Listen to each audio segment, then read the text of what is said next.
호텔룸의 차가운 공기가 피부를 스쳤다. 이민수는 떨리는 손을 무릎 위에 올려놓고 깊은 숨을 내쉬었다. 손바닥에 베인 굳은 살이 고급 호텔의 부드러운 소파와 대조를 이뤘다. 오늘은 아들 민호의 상견례가 있는 날이었다.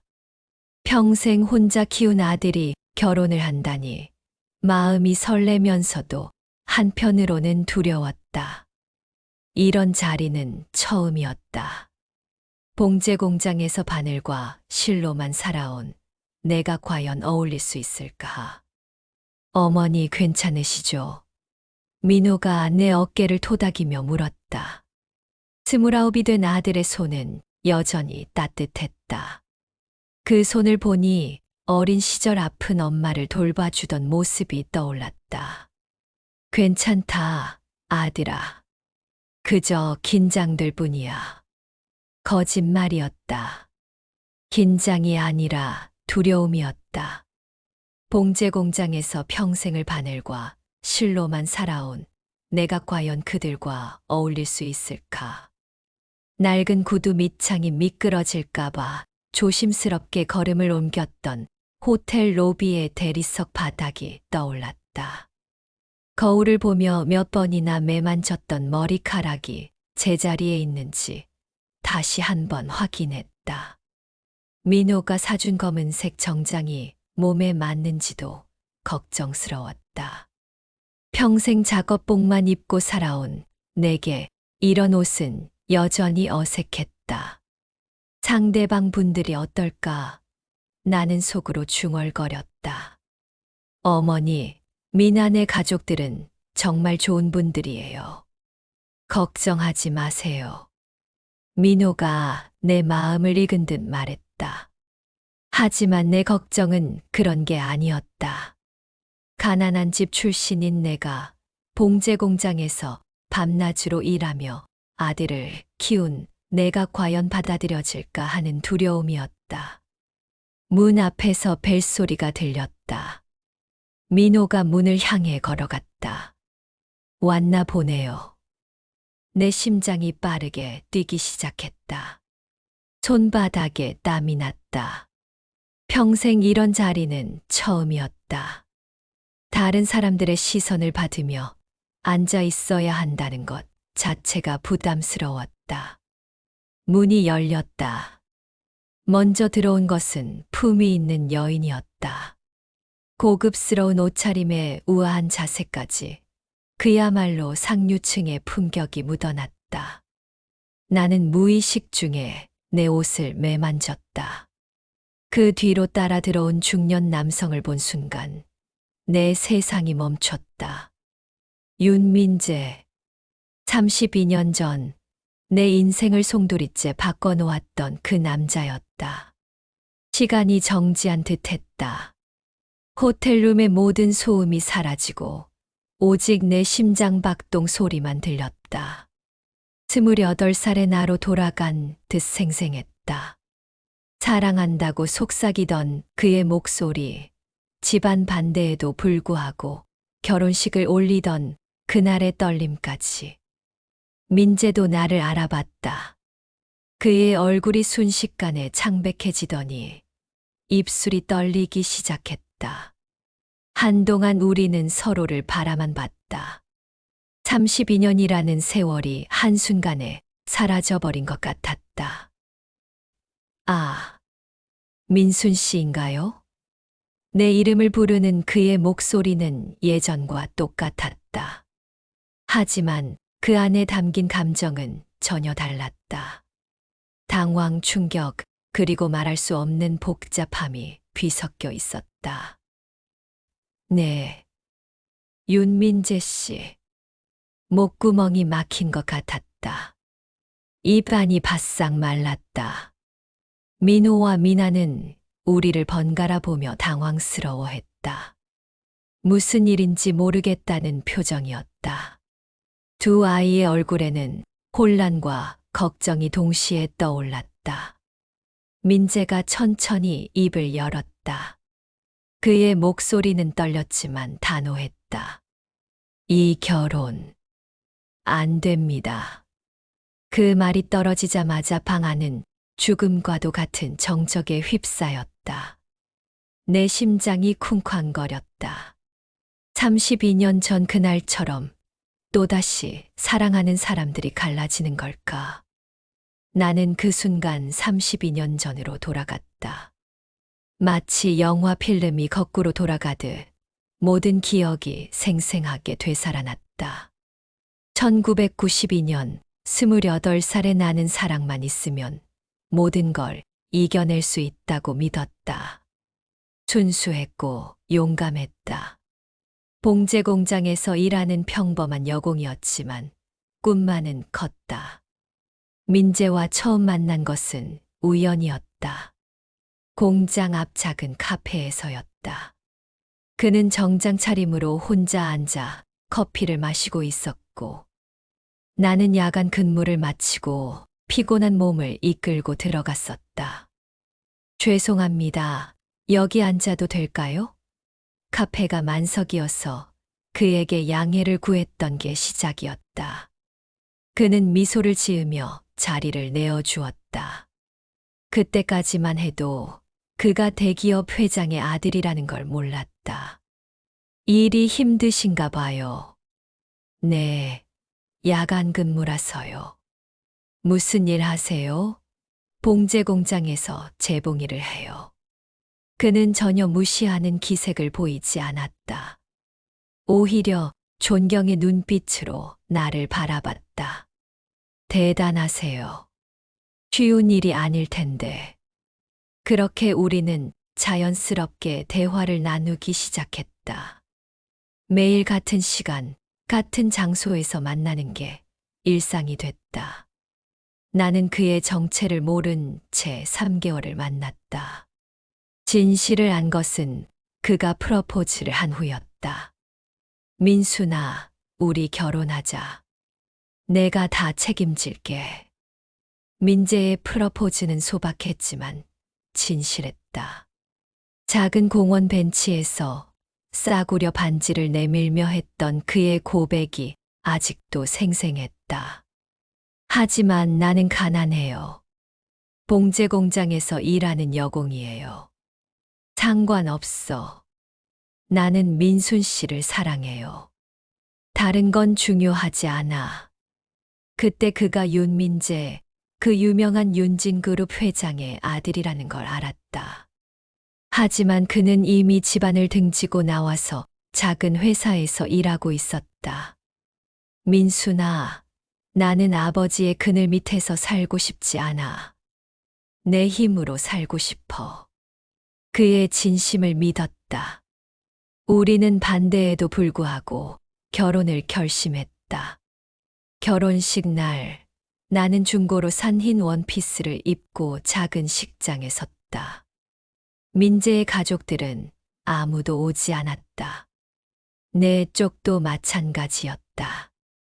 부모님을 일찍 여의고 혼자 살아온 나에게는 오빠 한 명뿐이었는데, 그마저도 결혼을 반대하며 오지 않았다. 하지만 우리에게는 서로만 있으면 충분했다. 민재가 내 손을 잡고 서약을 할 때 나는 정말 행복했다. 사랑만 있으면 뭐든 할 수 있다고 믿었다. 신혼집은 작은 원룸이었다. 민재는 집안과 연을 끊었기 때문에 경제적으로 여유롭지 못했다. 나도 결혼과 함께 공장을 그만둔 상태였다. 하지만 우리는 행복했다. 가난해도 함께라면 괜찮았다.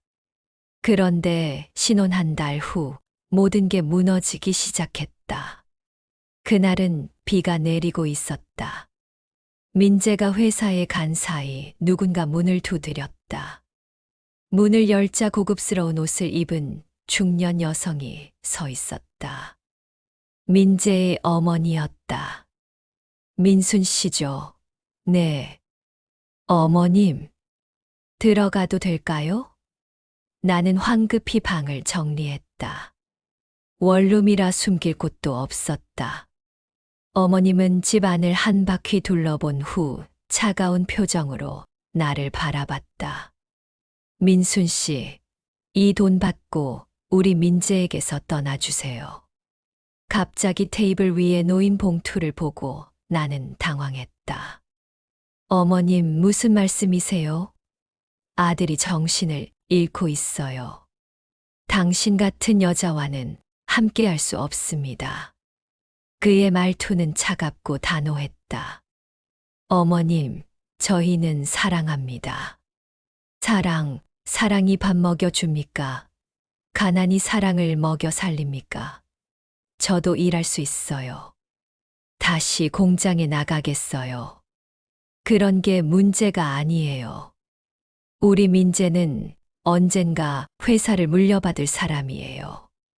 그런 사람 옆에 당신 같은 여자가 있으면 안 된다고요. 나는 할 말을 찾을 수 없었다. 어머님의 말이 일리가 있다는 생각이 들었다. 나는 정말 민재에게 걸림돌이 될 수도 있었다. 생각해 보세요. 진정 민재를 사랑한다면 그를 위해 포기하는 것도 사랑 아닌가요? 어머님이 떠난 후 나는 하루 종일 울었다. 정말 민재를 위한 길이 무엇인지 고민했다. 그날 밤 민재가 돌아왔을 때 나는 결심을 굳혔다. 민재야, 우리 헤어져. 갑자기 왜 그래? 무슨 일 있었어?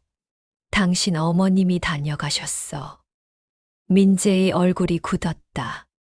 뭐라고 하셨어? 맞는 말씀이야. 나는 당신에게 어울리지 않아. 민순아, 그런 소리 하지 마. 아니야. 나도 생각해봤는데 어머님 말씀이 맞아. 우리는 너무 다른 세상 사람이야. 민재는 내 손을 잡으려 했지만 나는 뿌리쳤다. 민순아, 우리 사랑하잖아. 사랑만으로는 안 돼. 현실을 봐야 해. 그날 밤 우리는 밤새 싸웠다. 민재는 절대 헤어질 수 없다고 집안을 설득해보겠다고 했다. 하지만 나는 이미 마음을 정했다. 일주일 후 나는 짐을 싸서 집을 나왔다. 민재가 회사에 간 사이였다. 편지 한 장만 남겨두고 떠났다. 민재야, 미안해. 나는 정말 당신을 사랑해. 하지만 그 사랑 때문에 당신을 힘들게 하고 싶지 않아.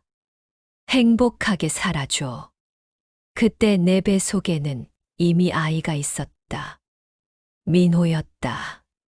하지만 그 사실을 민재에게 말할 수는 없었다. 아이까지 있다면 민재가 나를 놓아주지 않을 것이라는 걸 알았다. 홀로 아이를 낳고 키우는 것은 상상했던 것보다 훨씬 힘들었다. 임신 중에도 봉제 공장에서 일해야 했고 출산 휴가도 제대로 낼 수 없었다. 민호를 낳던 날 병원에 혼자 누워 있으면서 얼마나 울었는지 모른다. 아이 아버지도 가족도 없이 혼자 출산한다는 게 얼마나 외로운지 그때 절실히 느꼈다. 축하드려요. 건강한 아들이에요. 간호사가 건넨 민호를 안고 보니 민재를 쏙 빼닮았다. 까만 눈동자, 오똑한 코, 심지어 잠자는 모습까지 똑같았다. 그 순간 나는 울음을 터뜨렸다. 기쁨과 슬픔이 동시에 몰려왔다. 이 아이는 내가 끝까지 책임져야 해. 그렇게 다짐했다. 민호가 돌이 되기 전까지는 정말 힘들었다. 공장에서 일하는 동안 아이를 맡길 곳이 마땅치 않았다. 같은 공장에서 일하는 언니들의 도움으로 겨우겨우 버텼다.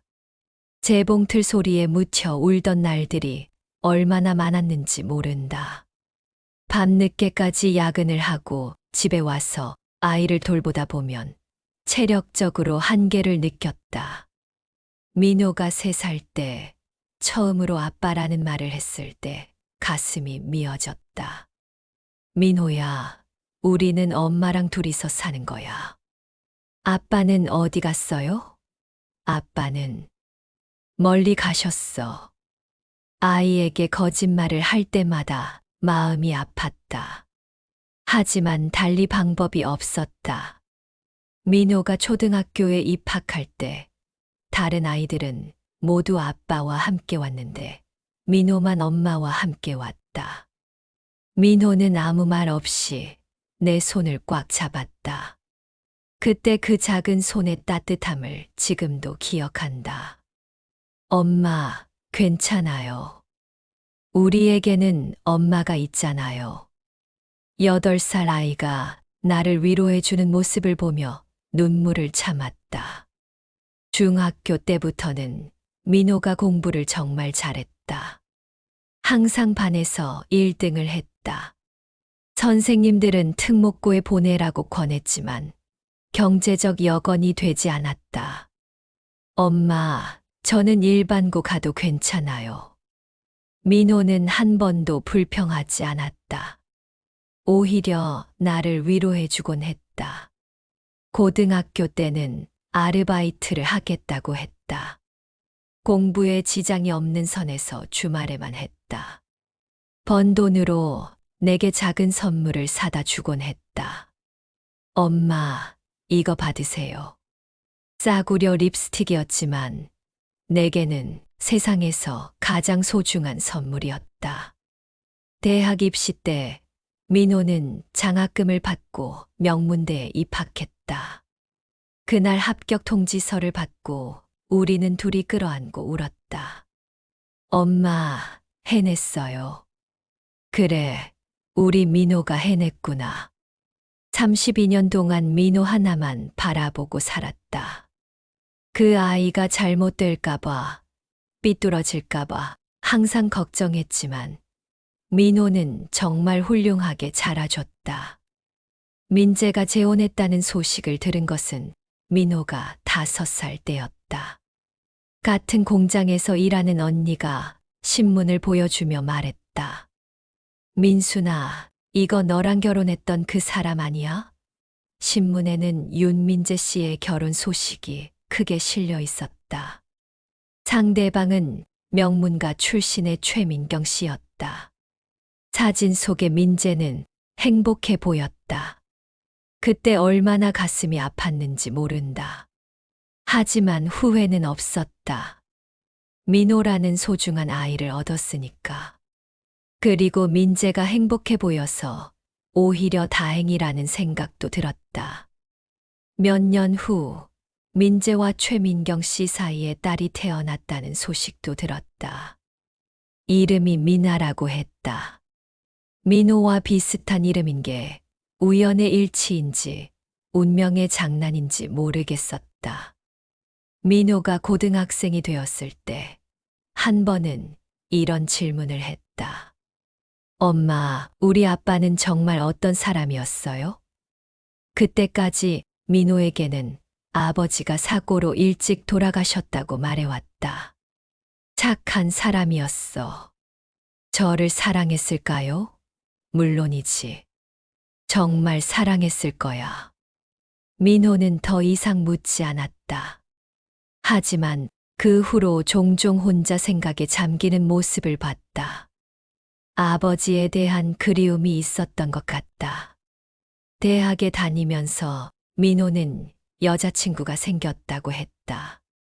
처음에는 가볍게 들었는데 대학원에 진학하고 나서도 계속 만나고 있다고 했다. 어머니께 소개해드리고 싶어요. 민호가 말했을 때 나는 정말 기뻤다. 내 아들이 사랑하는 사람이 생겼다는 게, 그리고 그 사람과 결혼하고 싶어 한다는 게. 그래, 언제든지 데려와. 그런데 상견례를 하자고 하네요. 상견례라는 말에 나는 조금 긴장됐다.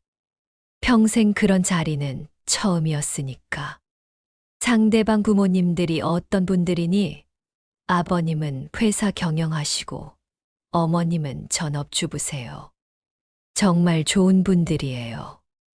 그때까지만 해도 그 회사가 윤진그룹이라는 걸, 그리고 상대방이 민재라는 걸 꿈에도 몰랐다. 상견례 당일 나는 새벽부터 일어나서 준비했다. 민호가 사준 정장을 입고 머리도 미용실에서 했다.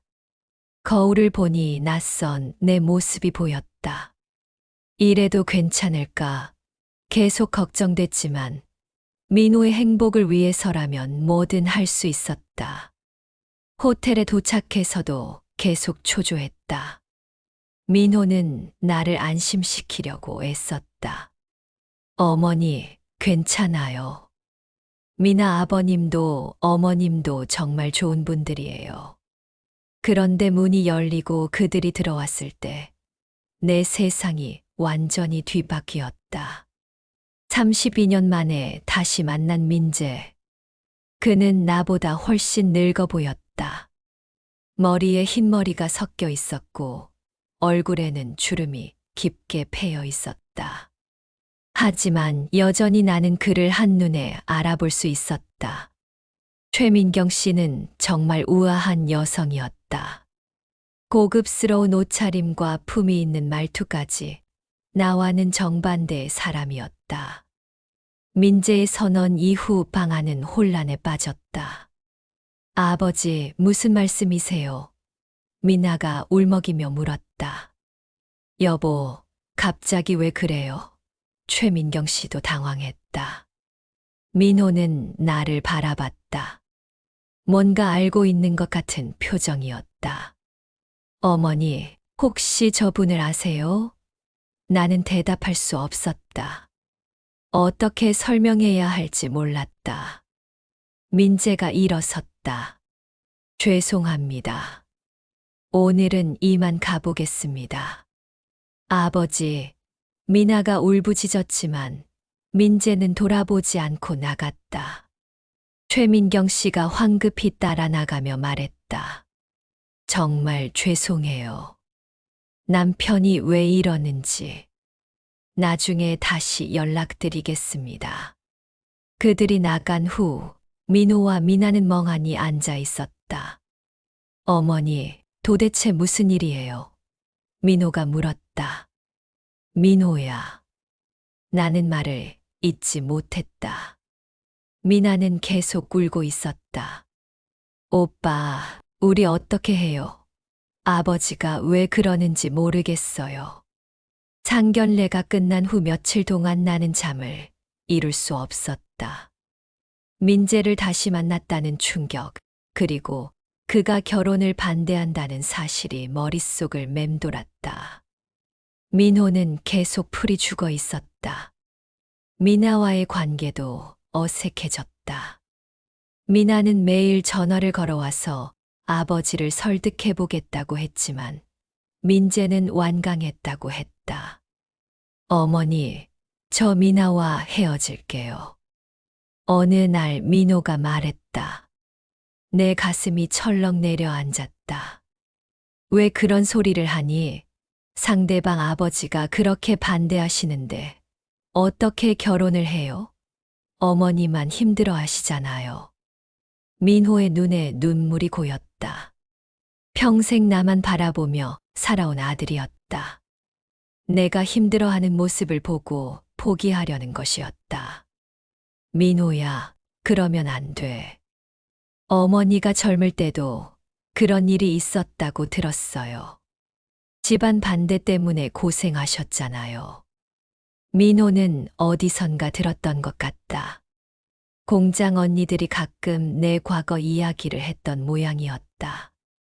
어머니의 과거는 과거예요. 지금은 민호 내가 행복해야 하는 거야. 하지만 어머니가 이렇게 힘들어 하시는데. 민호야, 엄마는 괜찮아. 내가 사랑하는 사람과 헤어지는 게 더 걱정돼. 하지만 민호의 마음은 이미 정해진 것 같았다. 그날 밤 민호와 미나가 집을 나갔다. 둘이 함께 지내겠다며 나간 것이었다. 나는 말릴 수 없었다. 사랑하는 사람과 함께하고 싶은 마음을 누구보다 잘 알았으니까. 어머니, 저희가 알아서 할게요. 걱정하지 마세요. 민호가 짐을 싸며 말했다. 하지만 내 마음은 불안하기만 했다. 한편 민재도 혼란스러워하고 있었다. 최민경 씨에게 제대로 된 설명도 하지 못한 채 그저 결혼을 반대한다고만 했다. 미나는 매일 울며 아버지를 원망했다. 아버지, 도대체 왜 그러세요? 민호 오빠가 뭘 잘못했다고요? 미나야, 아버지에게는 사정이 있어. 무슨 사정이에요? 말해주세요. 하지만 민재는 끝까지 말하지 않았다. 32년 전의 상처를 어떻게 설명할 수 있을까? 민호와 미나가 집을 나간 지 사흘째 되던 날이었다. 나는 혼자 집에서 걱정만 하고 있었다. 민호에게 몇 번 전화를 했지만 받지 않았다. 그때 전화벨이 울렸다. 어머님, 민호 오빠가 교통사고가 났어요. 미나의 울부짖는 목소리가 전화기 너머로 들렸다. 내 온몸에 힘이 빠졌다. 뭐라고? 어디야? 대학병원이에요. 빨리 와주세요. 나는 미친 듯이 병원으로 달려갔다. 택시 안에서도 계속 기도했다. 제발 무사하기를, 큰일 나지 않기를. 응급실 앞에서 미나가 울고 있었다.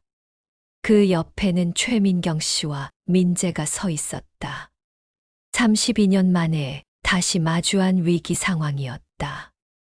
민호는 어떻게 됐어요? 다행히 생명에는 지장이 없어요. 하지만 다리 골절이 심해서 수술을 해야 한대요.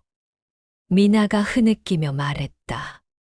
나는 그제야 안도했다. 생명만 괜찮다면 다른 건 다 괜찮았다. 수술실 앞에서 기다리는 동안 우리는 아무 말 없이 앉아 있었다. 어색한 침묵이 흘렀다. 최민경 씨는 계속 민재를 바라봤지만 민재는 고개를 숙이고 있었다. 3시간 후 수술이 끝났다. 의사가 나왔다. 수술은 성공적으로 끝났습니다. 다만 회복하는데 시간이 좀 걸릴 것 같아요. 감사합니다. 의사 선생님. 나는 눈물을 흘리며 인사했다. 옮겨진 후 우리는 복도에서 기다렸다. 그때 민재가 조심스럽게 입을 열었다. 민순 씨, 잠깐 이야기 좀 할 수 있을까요? 나는 고개를 끄덕였다.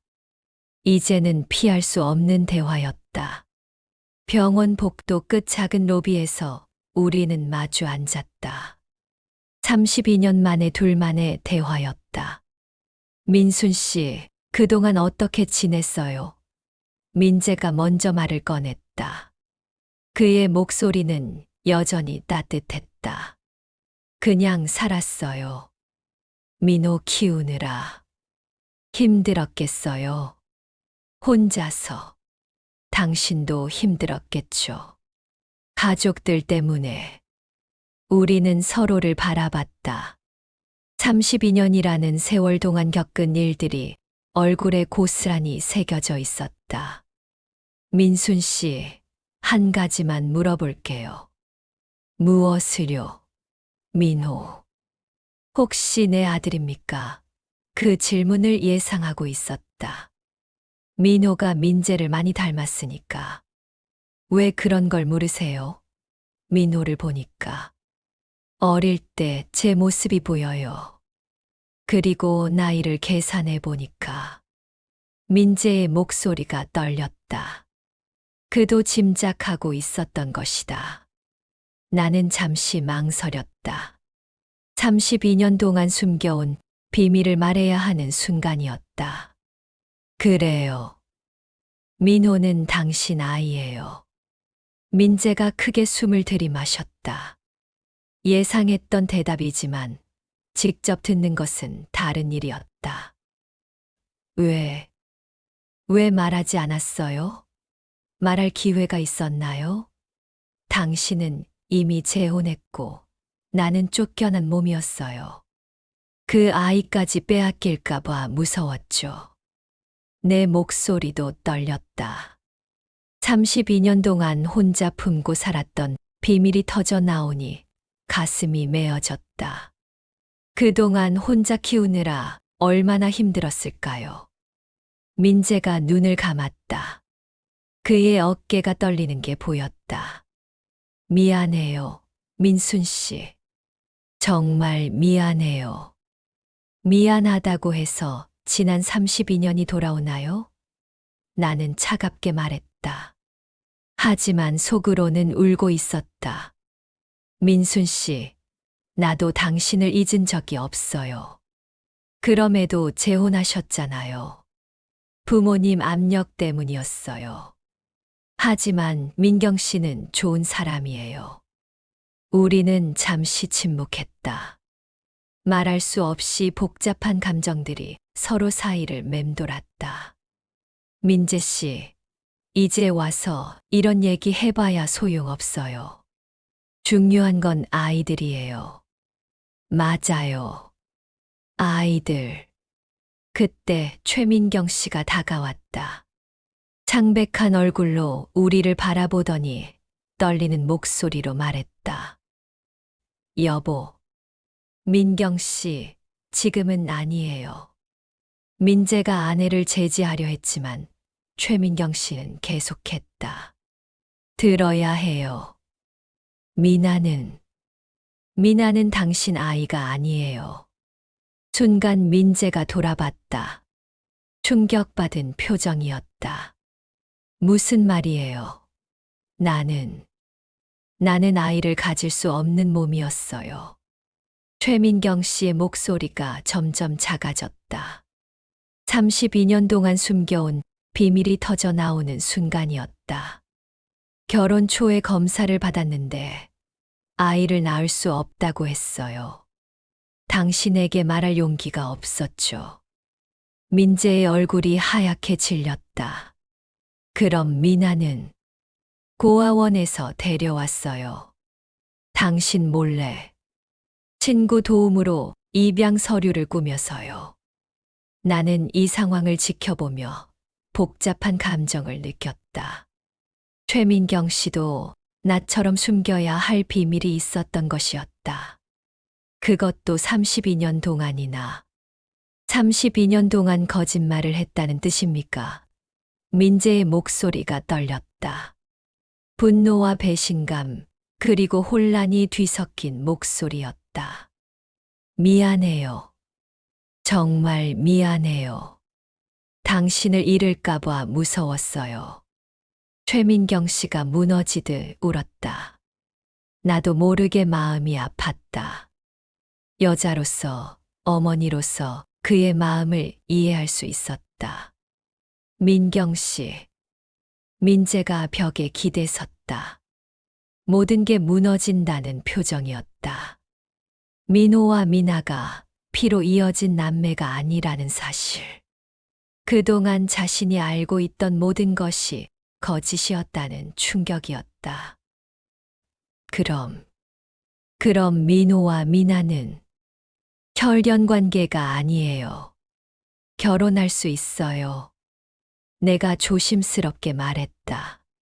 최민경 씨가 내게 고개를 숙였다. 민순 씨, 정말 죄송해요. 제가 다 잘못했어요. 괜찮아요, 민경 씨. 저도 이해해요. 나는 최민경 씨의 손을 잡았다.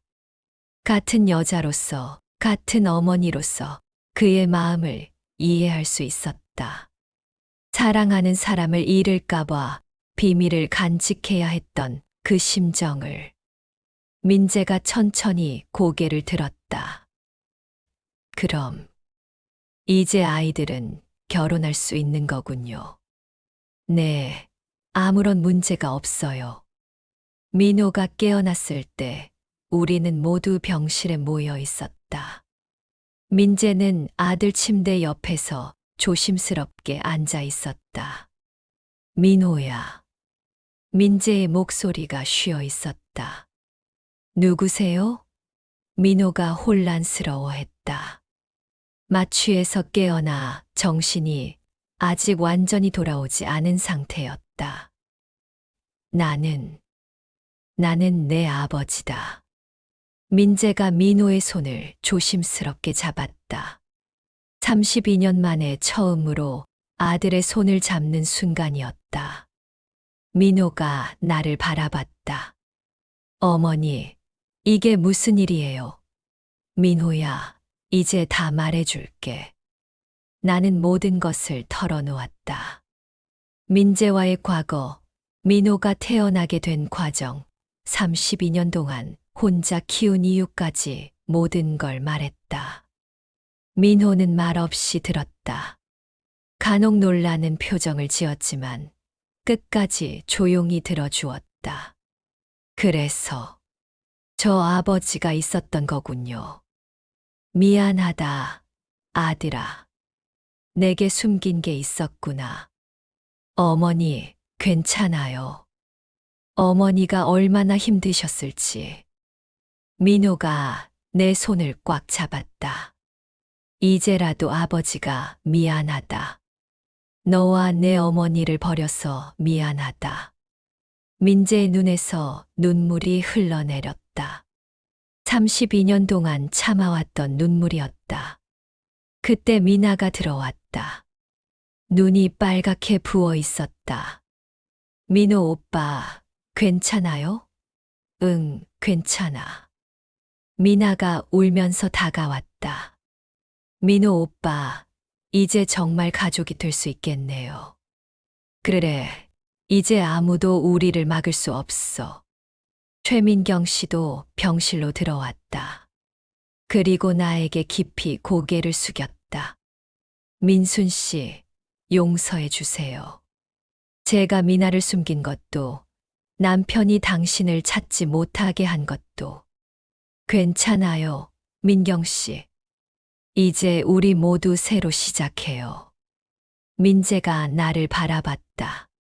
민순 씨, 늦었지만 우리 다시 시작할 수 있을까요? 나는 잠시 망설였다. 32년이라는 세월이 쉽게 지워지지는 않았다. 하지만 민호의 행복한 얼굴을 보니 마음이 움직였다. 천천히 생각해봐요. 지금은 아이들이 먼저예요. 한 달 후 민호와 미나의 결혼식이 열렸다. 작지만 따뜻한 결혼식이었다. 두 가족이 모두 참석한 진정한 가족 결혼식이었다. 나는 검은색 정장을 입고 아들 옆에 섰다. 민재도 신랑 아버지로서 민호 옆에 서 있었다. 32년 만에 가족이 된 순간이었다. 어머니, 제가 아버지와 어머니를 다시 만나게 해드린 것 같네요. 민호가 속삭였다. 그래, 고마워, 아들아. 민재와 내가 다시 만날 수 있을지는 아직 모르겠지만, 최소한 아이들은 행복할 수 있게 됐다. 너를 끝까지 지켜낸 게 내 인생의 자랑이야. 나는 아들의 손을 꽉 잡으며 말했다. 민재가 다가와 우리 곁에 섰다. 그리고 조용히 말했다. 민순 씨, 고마워요. 이런 훌륭한 아들을 키워줘서요. 민재 씨도 고마워요. 미나를 좋은 아이로 키워주셔서. 최민경 씨도 내 손을 잡았다. 이제 우리 정말 한 가족이 되었네요. 결혼식이 끝나고 집으로 돌아오는 길에 나는 생각했다. 32년 전 사랑 때문에 쫓겨났던 지난 날들을. 그때는 모든 것이 끝났다고 생각했는데, 그 사랑이 남긴 아이가 이제는 두 집안을 다시 하나로 묶어주고 있었다. 봉제 공장에서 들리던 재봉틀 소리, 밤늦게 일하며 흘렸던 눈물, 아들을 위해 참아왔던 모든 순간들이 헛되지 않았다. 며칠 후 민재가 찾아왔다. 민순 씨, 이야기 좀 할 수 있을까요? 무슨 이야기요? 우리 정말 다시 시작해 볼 수 없을까요? 32년이 늦었지만 나는 잠시 생각했다. 과연 가능할까? 32년의 세월을 뛰어넘어 다시 사랑할 수 있을까? 민재 씨. 우리는 이미 다른 사람이 되었어요. 32년 전에 우리가 아니에요. 알아요. 하지만 사랑은 변하지 않았어요. 정말 그럴까요? 한 번만 기회를 주세요. 천천히, 아주 천천히 해봐요. 나는 민재의 진심 어린 눈을 바라봤다. 여전히 그 눈 속에는 32년 전의 사랑이 남아있는 것 같았다. 좋아요. 하지만 조건이 있어요. 말씀하세요. 서두르지 말아요. 정말 천천히 친구부터 시작해요. 고마워요, 민순 씨. 1년 후, 우리는 정말 천천히 다시 가까워졌다. 처음에는 어색했지만 시간이 지나면서 자연스러워졌다. 32년의 공백이 있었지만 사랑의 뿌리는 여전히 살아있었다. 민호와 미나는 행복한 신혼생활을 보내고 있었다. 그리고 얼마 전에는 아이가 생겼다는 기쁜 소식도 전해왔다. 할머니가 될 준비 되셨어요. 미나가 웃으며 물었다. 물론이지. 얼마나 기다려지는지 몰라. 최민경 씨와도 좋은 관계를 유지하고 있다. 처음에는 어색했지만 이제는 진짜 가족 같다. 같은 손자를 기다리는 할머니들이니까. 민재와 나는 아직 재혼하지는 않았다. 서두르지 않기로 했으니까. 하지만 우리 사이에는 이제 진정한 이해와 용서가 있다. 민수나 사랑해. 나도. 32년 만에 다시 들어보는 사랑 고백이었다. 이번에는 그 어떤 것도 우리를 갈라놓을 수 없을 것 같다. 봉제 공장은 이제 그만두었다.